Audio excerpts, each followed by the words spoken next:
And this morning we're going to be chatting. We spoke about it a little bit earlier, briefly, that we're going to be talking about gender-based violence. I mean, I'll be honest and say that I kind of am curious as to the term itself, Right. gender-based violence, because I know, I mean, it's obvious what it means, right? Right.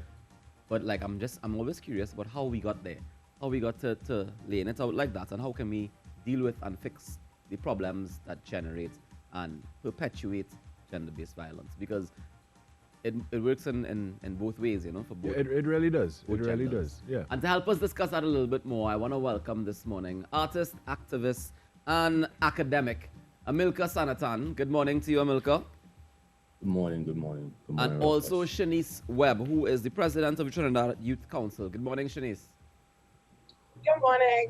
And Shanice is joining us by phone. Now, this morning, Amilka, I want to start with defining what gender-based violence is.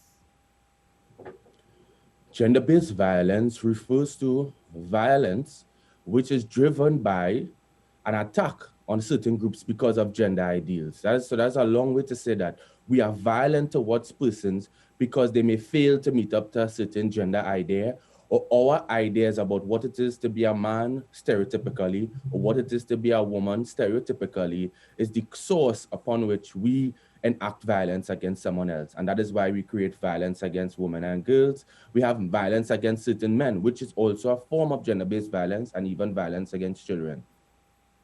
All right, so Shanice, can you tell me, how do we begin to uncover the need for gender equality? How do we get there? Shanice, can you hear me? Hello, is the question supposed to me? Yeah, the question was, how do we uncover the need for gender equality? Or how do we uncover gender equality? How do we get there? Well, I think we need to look at the situation when it comes to gender-based violence and how it impacts both sides. Because at the end of the day, gender-based violence isn't specifically a woman's issue, but it is a citizen security issue, and it affects both men and women, and it can affect them in different ways. So most times women are generally the victims, while men tend to often be the perpetrator, but can also be victims, right? So we need to look at the root causes of violence, looking back at the home persons who may have seen that growing up. You know, so it's an issue that affects both genders, and it's important that we create space, as Amilka spoke about, in terms of what gender looks like, so that a man doesn't have to be bogged down to one representation or one image of what manhood looks like, but we can have a wide spectrum of how we express ourselves as men and women. All right, so Amilka, man to man, tell me, what does being a man mean? What does it mean unfortunately, then? that is a question that could even produce violence, Right. where men receive certain definitions of what manhood is and seek to live up to it. The reality is most men fail to live up to men. And we don't have to look far. We could look into a boys' school to see how boys produce competition, produce what we say in culture, the alpha male, the Dan, Right. the Don Dada. And what happens is most boys cannot occupy that status. And even biologically, you cannot be the Don. You cannot be the dominant man. When you have STDs, you become disabled, which is a club we all can join for all sorts of reasons. You can't be the dominant man. So that definition of a man, we need to let go and realize we need to be human and expand different cultural meanings of our humanity, which may have a certain resonance in the idea of maleness, but the idea of a man or a real man needs to be done away with and abolished. All right, so then as men, though, don't we have responsibilities? What are the responsibilities of a man? Most definitely, our fundamental responsibility as men is that we understand ourselves as a social category, a social group in society, a part of the world where issues like gender-based violence is not a woman's issue, but as Shanice put forward, is a citizen security issue, but it's also to protect women's rights. Women's rights does not take away the well-being of men.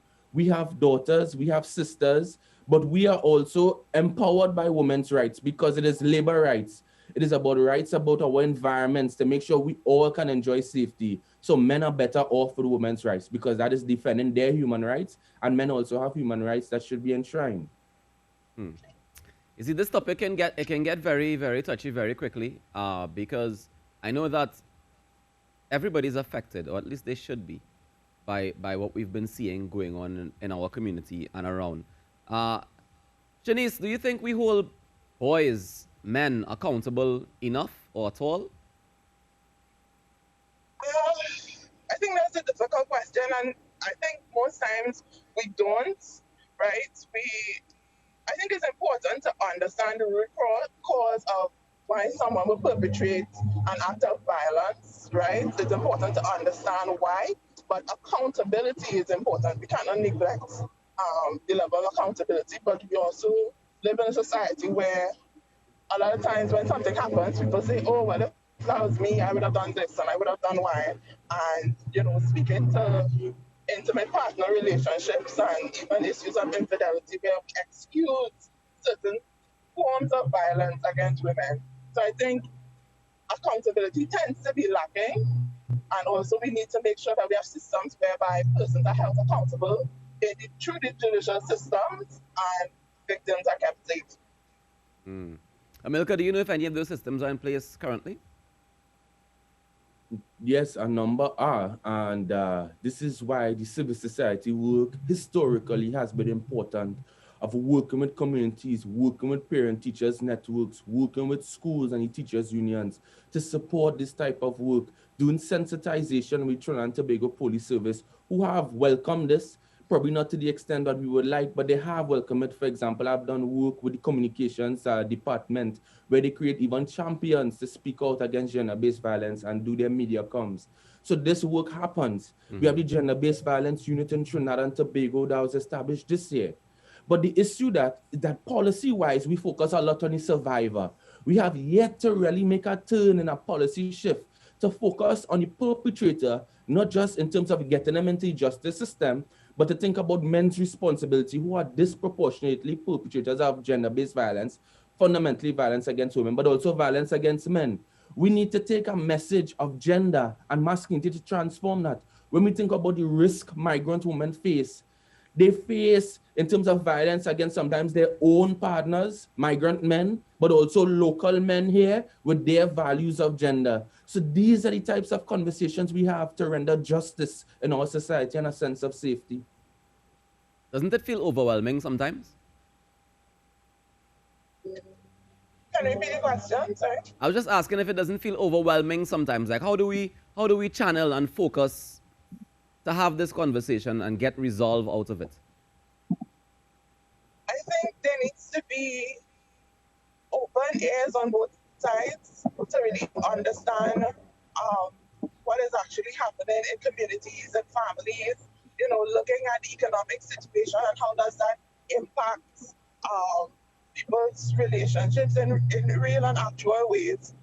So I think it's important that we have open and direct conversations, but also persons who have the power to make changes, policy changes, institutional changes, needs to come to the table as well and understand what's happening, but also make the corrections where possible.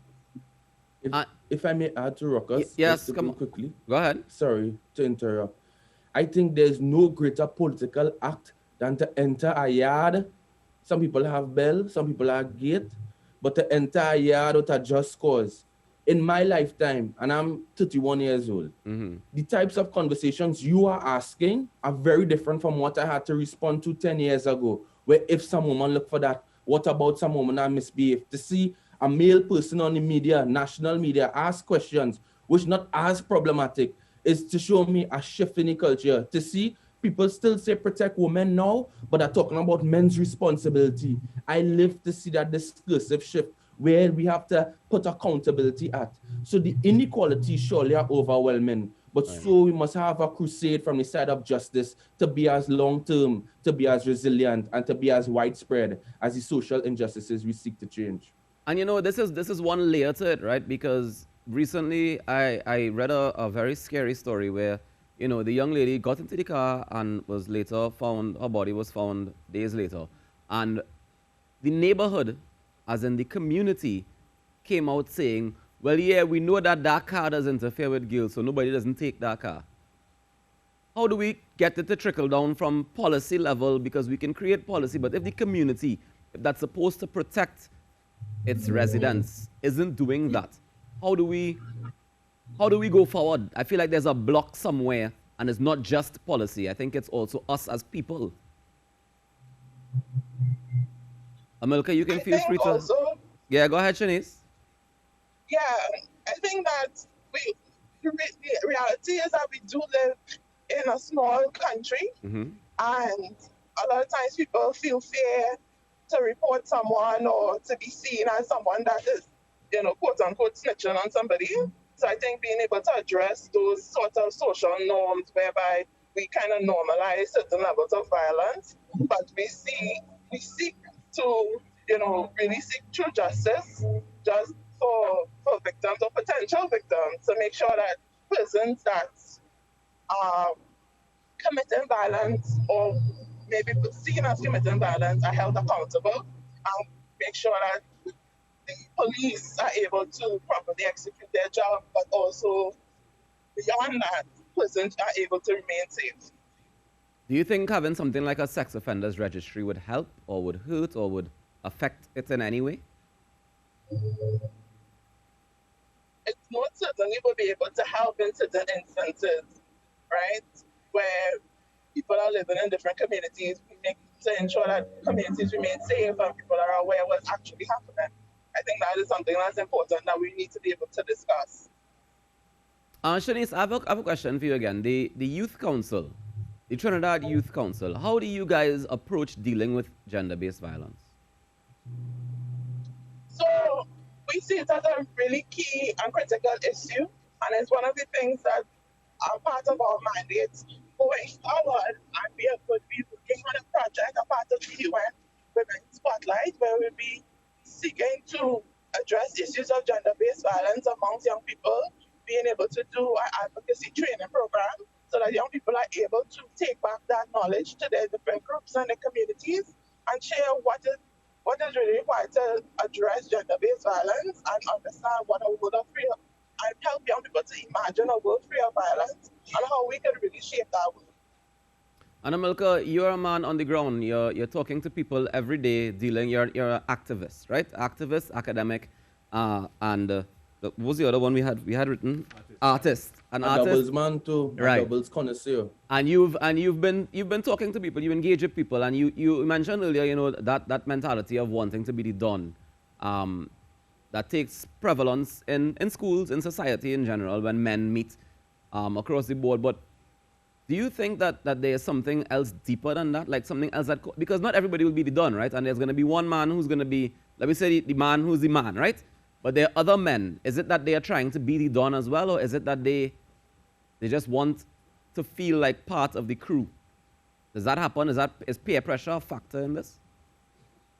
Of course, and it happens on a spectrum that on the opposite end of feeling extremely powerful and confident and dominant is persons who feel extremely powerless, shameful, right? And weak. And to assert their power, which they can't do over men, sometimes they do it over women, children, and the environment. And that is why violence is so diffuse in our life. I live to see this, and that's the only way I could understand later why it is we used to kick crapo in a circle of 12. It couldn't be to exercise alone. It couldn't be that dominance over stoning birds, killing the crapo. And then I just want to get a quick story. But ask me, Amilka, why it is you always around gender stuff? Because I understood how no one stood up and no one spoke up. I never forget a young man, we had a decrepit basketball court, and he went and take up the pole to beat a girl, and everybody laughed. He took the pole up, he was a kind of bigger guy, pick up the pole to beat the girl, they shaming her. They would use the words like bad thing at that time for her, to name her, and boys and girls laughed. And that was normal. And at no time I saw that as an issue. And I only remember that this year. To remember when this guy picked up a pole to beat a girl, and she was just cursing him out and she ended up walking away, and the walk of shame she would have now. Maybe I wasn't privy to the conversation she would have with her peers or what some other girls were saying. But I remember how violence was normal. Beating a woman in the road was normal. That's their business and they do it. You might have an opinion, but it ends there. So gossip becomes reporting. Gossip becomes elegy. And community talk is all the reserve we may have, working it out in our minds to the deeper question about why underreporting happens, where people don't have a sense of justice and probably sometimes misplace their blame rather than seeing our own responsibility as people standing up. because each and every one of us has a responsibility as well. Shanice, how do we get the message to women that you are enough? You are enough as you are. I think that in order to communicate that to women, I think it's also important that we we change the way we speak about women, not just in our own personal conversations, but the way that we portray women in the media, the way that we interact with women. Because I was looking at a report that was submitted by the UN, and basically what women thought of, like what a good relationship was where they were able to express themselves fully without fear. You know, and I think that's the important part. When does you in a relationship with someone that's abusive, you have to really shrink yourself to be in that space. And we need to be able to create spaces where women are allowed to fully be themselves, to fully express themselves in our society. And that's our responsibility as a human being in the society, to make sure that everyone is able to fully be themselves and express themselves. All right. I want to thank you very much for joining us this morning, Shanice Webb, the president of Trinidad Youth Council, and of course, Amilcar Sanatan, artist, academic, and activist. Amilcar, before we go, how do we get men to just do better? Like, just how are we gonna get them to just do better, boy? Well, we would say responsibility, we would say accountability. Those are all important.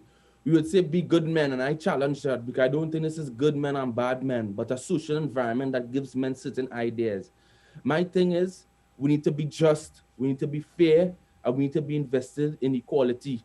And that is our commitment. That you will get horn, brother man, in this life. That you will get angry, and that you saw certain things sometimes with parents or other people. But violence is a choice. Understand that. Yes, you might feel, do everything that natural, do everything you come up. Anger, that is a real emotion. Pull away. And that is the kind of work I do with young men who feel sometimes powerless when they have, their partners may have had an abortion. They feel they didn't have an equal say. To have a conversation, yes, it hurts you.